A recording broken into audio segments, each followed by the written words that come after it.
Assalamualaikum warahmatullahi wabarakatuh. Yang terhormat Ibu Nur Secavia selaku dosen pengampu mata kuliah Critical Thinking.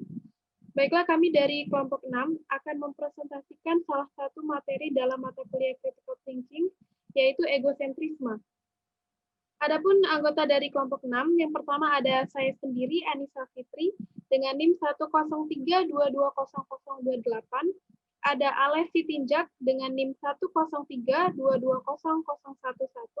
Ada Dava Rizky dengan NIM 103220039. Ada Amardika Raihan Torik dengan NIM 103220034. Dan yang terakhir ada Yusfa Aprisa Ismail dengan NIM 103220030.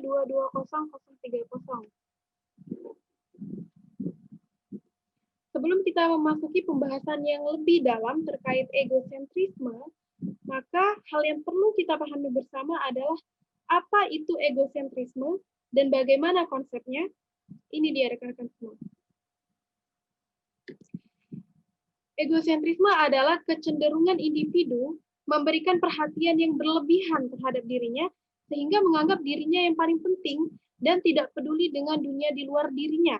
Nah, dari definisi tersebut, rekan-rekan semua, bisa kita ketahui bahwa konsep dari egosentrisme adalah ketika kita menganggap diri kita yang paling penting. Sehingga apa? Sehingga kita hanya fokus pada diri kita saja. Kita hanya fokus pada keinginan kita saja, dan kita tidak mampu menilai atau melihat perspektif dari sudut pandang orang lain. Itu yang disebut dengan egosentrisme. Ketika kita melakukan hal tersebut, berarti saat itu sisi egosentrisme kita muncul. Terkait dengan egosentrisme, kami memiliki sebuah video animasi, rekan-rekan semua. Let's watching together.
Nah, rekan-rekan semua, dari video tersebut terlihat ya sisi egosentrisme dari tokoh yang ada dalam video itu, di mana semua hal yang dilalui oleh tokoh tersebut akan diperlakukan sesuai dengan keinginan tokoh, tanpa memandang apa sebenarnya keinginan dari lingkungan di sekitarnya.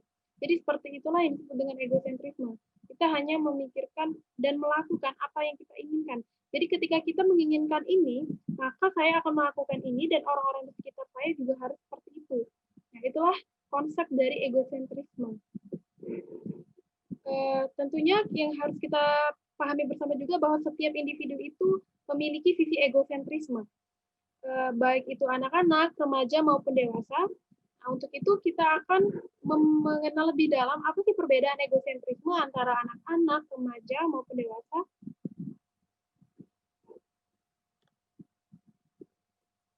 Dilanjutkan oleh teman kita, Amardika Raihan Torik. Kepada Amardika Raihan Torik, dipersilakan. Baik, terima kasih. Pada dasarnya setiap orang memiliki sisi egosentrisme.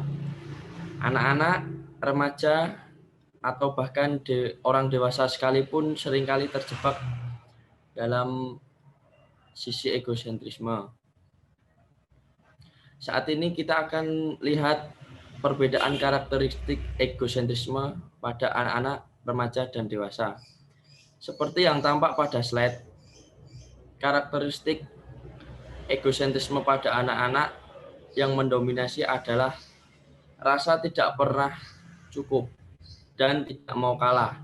Contohnya, Anak diberi satu mainan, tetapi ingin mainan yang lain. Atau dalam suatu permainan, anak-anak seringkali menangis jika kalah dalam permainan tersebut. Selanjutnya, karakteristik egosentrisme pada remaja. Ada dua hal karakteristik egosentrisme yang mendominasi pada remaja, yaitu merasa paling hebat dan merasa paling menarik. Sehingga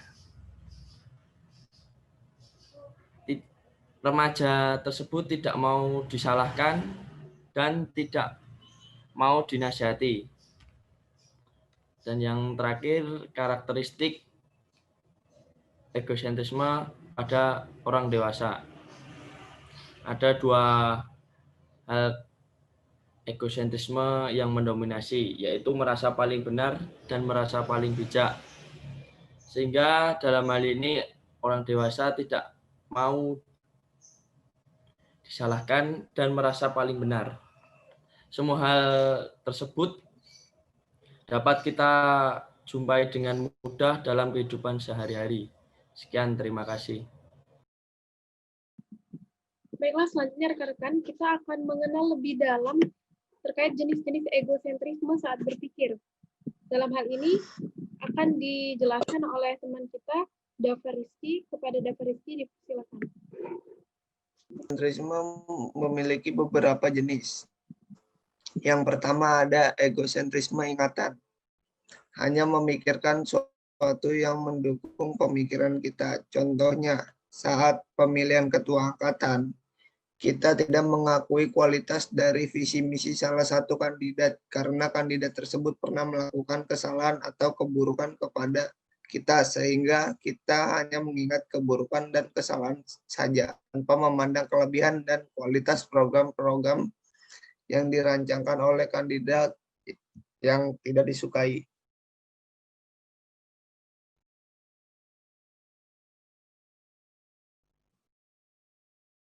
Selanjutnya ada egosentrisme pandangan, membenarkan suatu hanya dari satu perspektif sempit.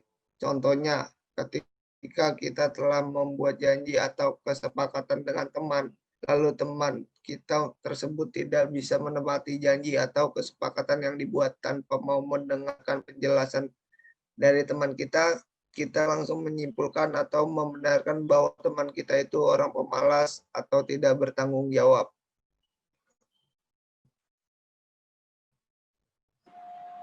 Baiklah, pemaparan selanjutnya akan dijelaskan oleh rekan kita, Alef Sitinjak.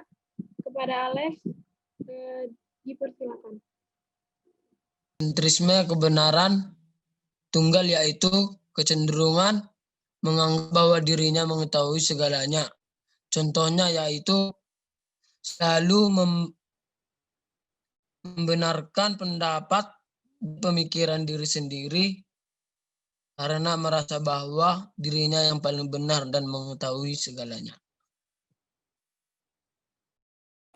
Oke, selanjutnya akan dijelaskan oleh rekan kita, Yusfa. Kepada Yusfa, dipersilakan. Egosentrisme hipokrit, yaitu mengabaikan inkonsisten dalam diri. Contohnya ada ilustrasi yang di PPT. Ada dua orang anak, yang satu anak laki-laki berbicara kepada anak perempuan. Besok ujian loh, jangan sampai nyontek ya. Anak perempuan jawab, oke. Tetapi dalam diri anak laki-laki tersebut berbicara, ya kamu nggak boleh nyontek, tapi kalau aku nggak apa-apa lah, hehe.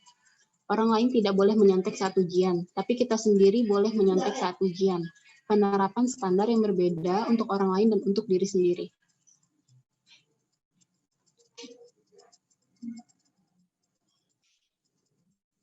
Selanjutnya yaitu egosentrisme overimplikasi, yaitu mengabaikan kompleksitas masalah sebenarnya atau menyalahkan satu pihak untuk permasalahan yang kompleks. Contohnya adalah pada permasalahan penyebaran virus COVID-19 di Indonesia. Banyak orang menganggap bahwa banyak orang yang terpapar virus corona karena pemerintah tidak berhasil dalam melockdown total seluruh daerah. Padahal pada kenyataannya banyak faktor yang mempengaruhi tingginya tingkat penyakit COVID-19 di Indonesia, seperti orang-orang menyepelekan memakai masker di halayak publik.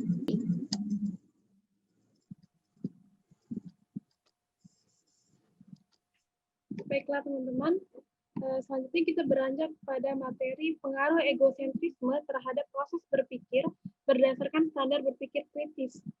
Jadi ketika kita melakukan proses berpikir yang di dalamnya dipengaruhi oleh egosentrisme, maka dapat dipastikan bahwa dalam proses berpikir tersebut kita akan mengabaikan yang namanya standar berpikir.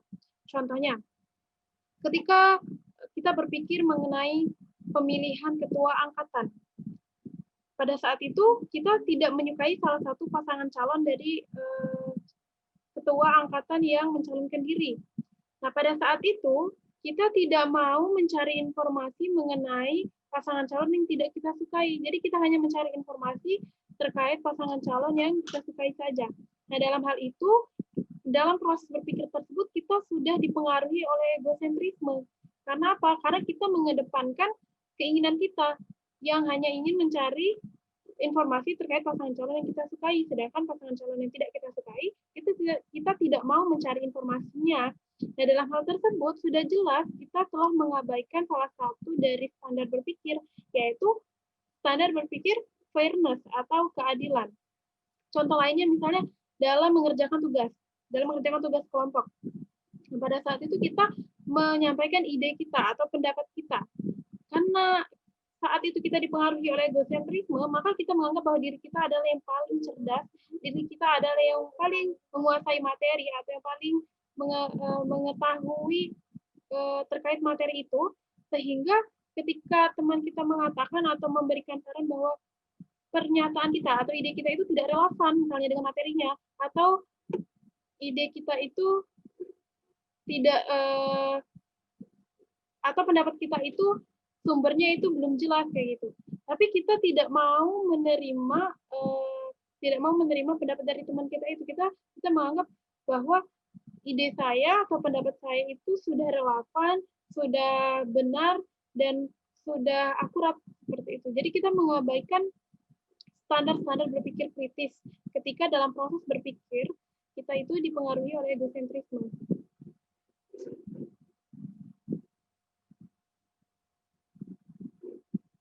Selanjutnya akan dijelaskan oleh rekan kita Yusfa. Kepada Yusfa dipersilakan.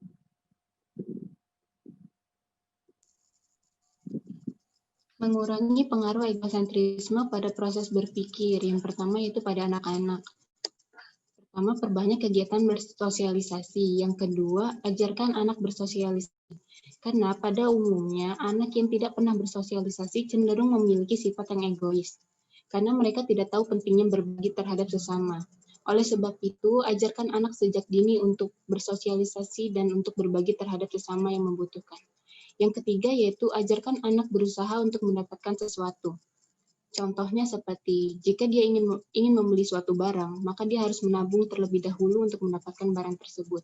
Sehingga anak tidak menjadi manja dan cenderung memiliki sifat yang egois. Selanjutnya, cara mengurangi pengaruh egosentrisme pada remaja atau dewasa. Yang pertama yaitu berpikir secara logis. Maksudnya berpikir secara logis di sini adalah jangan pernah berpikir. Selanjutnya yaitu cara mengurangi pengaruh egosentrisme pada remaja atau dewasa. Yang pertama yaitu berpikir secara logis. Maksudnya berpikir secara logis di sini adalah jangan hanya berpikir untuk mendapatkan segala sesuatu yang diinginkan, tetapi berdasarkan dengan kondisi dan keadaan yang sekitar. Yang kedua yaitu berlapang dada. Maksudnya berlapang dada di sini adalah mau menerima saran, kritik, dan nasihat untuk memperbaiki diri. Yang ketiga yaitu introspeksi. Maksudnya introspeksi adalah apakah tindakan yang kita lakukan terhadap orang lain itu membawa dampak yang positif atau negatif. Yang keempat yaitu tumbuhkan rasa empati. Mulailah untuk mau mendengarkan orang lain. Yang kelima yaitu berpikir sebelum bertindak. Kebanyakan orang yang egois yaitu selalu berpikir terlebih dahulu sebelum bertindak. Sehingga menyebabkan banyak orang sakit hati terhadap tindakan yang dilakukan. Oleh sebab itu, untuk mengurangi adanya egois, lebih baik kita berpikir terlebih dahulu sebelum bertindak. Sekian, terima kasih.